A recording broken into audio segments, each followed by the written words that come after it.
कैसे हो? उम्मीद करता हूँ अच्छे होंगे। आज का नया पढ़ता हूँ मैं क्या बोलते हैं पैराग्राफ। तो ऐतिहासिक या कालानुक्रम उपागम का हेडिंग हो गया था पूरा। अब उसके दूसरे पैराग्राफ से पढ़ता हूँ।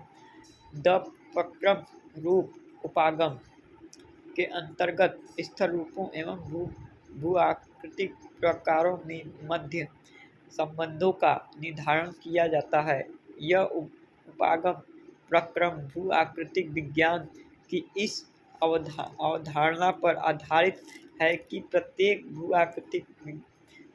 आकृतिक प्रक्रम तथा स्थल रूपों का विशिष्ट समूह उत्पन्न रहता है, अर्थात वह उन पर अपनी स्पष्ट छाप छोड़ता है। इस उपागम के अंतर्गत भू आकृतिक प्रक्रमों की क्रियाविधि, कार्य करने की प्रक्रिया तथा कार्य करने की दर से संबंधित आंकड़े क्षेत्र में उपकरणों के माध्यम से मापन करके प्राप्त किया जाते हैं, अर्थात उनकी व्याख्या की जाती है। इस आधार के दो पहलू हैं। पहला है यह देखना कि वर्तमान स्थल रूपों के निर्माण में किस प्रकार का हाथ रहा है। उदाहरण के लिए दादी क्षमा चाहूँगा दोस्तों, किए जाते हैं तथा उनकी व्याख्या की जाती है। इस अध्ययन के दो पहलू हैं।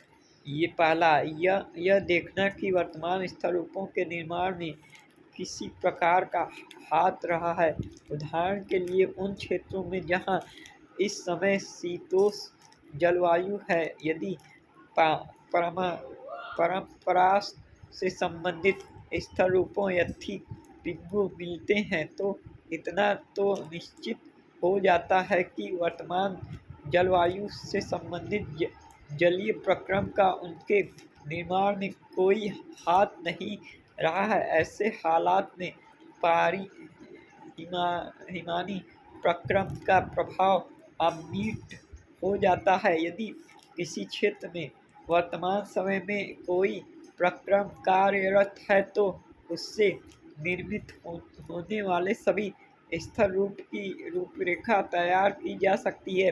यद्यपि प्रक्रम रूप उपागम आज अधिक वैज्ञानिक तथा गणितीय एवं स्थल कृति विधियों से ओतप्रोत है, परंतु इसमें कई कमियां बताई गई है। सभी प्रकारों की क्रियाविधि सामने नहीं है। कुछ इतनी मदद गति, रासायनिक अपरदन, अक्षय मृदा संपर्ण आदि से कार्य होते हैं कि उनका सूक्ष्म मापन आयात हो जाता है।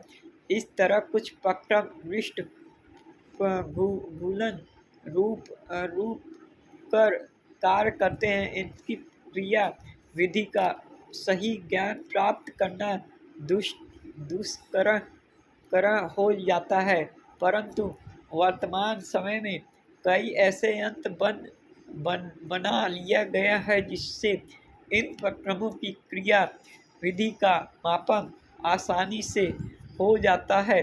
कार्यात्मक से नहीं, करेक्ट मीटर से नदी का वेग ज्ञात किया जाता है। नदी वेग बी एवं क्रॉस सेक्शनल क्षेत्र के मापन के आधार पर नदी विसर्जन मालूम किया जा सकता है। विसर्जन D बराबर B औसत नदी वेग गुणे A क्रॉस सेक्शनल क्षेत्रफल बराबर घन फीट प्रति सेकेंड कुसेक। इस तरह सागर तल पर रेत की गति का प्रतिदीप्ति टेक्सचर से मापन कर लिया जाता है। हिमानी की गति का मापन इंक्लाइनोमीटर से किया जाता है। कुछ स्थलों रूपों में परिवर्तन इतनी मनन गति से होता है कि यह मानव जीवन काल के अंतर्गत उनका अवलोकन तथा मापन संभव नहीं हो पाता है।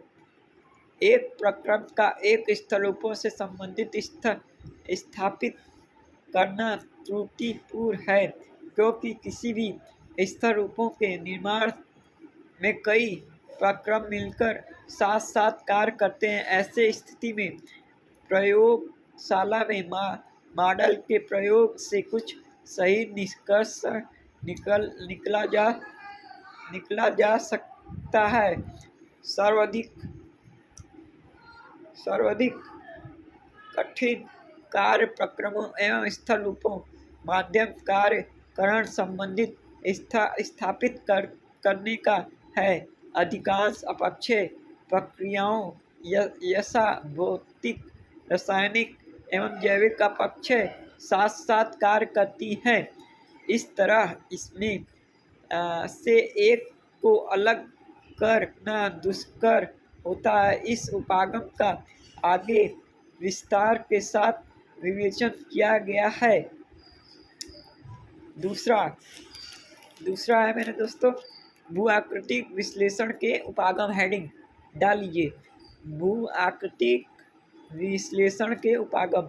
स्थानीय एवं कालिक मापक तथा भू आकृतिक विज्ञानवेत्ताओं के उद्देश्य के आधार पर किसी प्रदेश की आकृतिक विशेषताओं की व्याख्या कई रूपों में की जा सकती है। संकल्पनात्मक आधार के अनुसार भू आकृतिक अध्ययन दो रूपों में किया जा सकता है: ऐतिहासिक उपागम तथा कार्यात्मक उपागम। ऐतिहासिक उपागम का सहारा उस समय लिया जाता है जबकि विशिष्ट क्षेत्र का दृश्य भूगर्भिक काल के संदर्भ में स्थल कृतियों के उद्गम एवं विकास की जानकारी अपेक्षित होती है, जबकि कार्यात्मक उपागम का उपयोग उस समय किया जाता है जबकि लघु क्षेत्र में लघु समय अवधि के दौरान स्थलाकृति विशेषताओं एवं वर्तमान प्रक्रमों के बीच संबंध स्थापित करना होता है। बृहद क्षेत्र की आकृतिक विशेषताओं की व्याख्या दो उपागम के माध्यम से की जा सकती है: ऐतिहासिक या कालानुक्रम उपयोग। दूसरा है अनुभाविक उपागम। स्थल रूपों की विशेषता उपागम स्थल रूपों के विशेषताओं का व्याख्या। प्रादेशिक उपागम।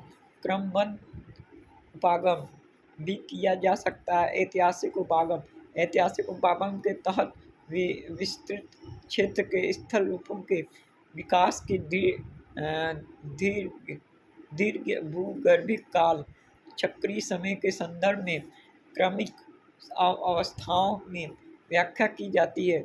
इस उपागम के अंतर्गत स्थल रूपों के ऐतिहासिक विकास पर इस अवधारणा के आधार पर बल दिया जाता है कि प्राचीन स्थल रूपों के अवशेष अब भी मौजूद हैं। वास्तव में ऐतिहासिक उपागम डेविस की चक्रीय संकल्पना तथा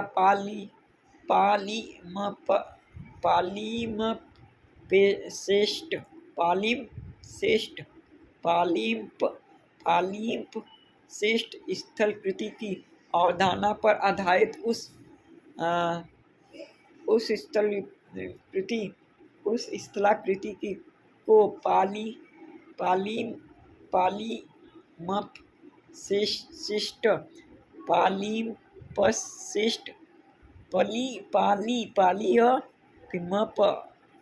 पालिम्पसेस्ट पलिम्पसेस्ट स्थलाकृति कहते हैं दोस्तों, जिसका अभिभावी कई बार स्थान अथवा अपरदन चक्र की क्रियाओं के कारण हुआ है। इस तरह पाली पाली पालिम्पसेस्ट पालिम्पसेस्ट स्थलाकृति एक जटिल स्थलाकृति को प्रदर्शित करती है।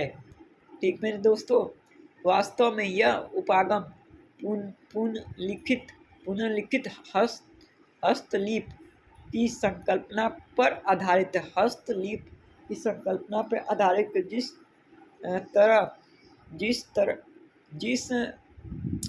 जिस तरह कोई हस्तलिपि तैयार होती है तथा इसे मिटाकर पुनः दूसरी लिखावट की जाती है, तो प्रारंभिक लिखावट के रूप में अस्त परिलक्षित होते हैं।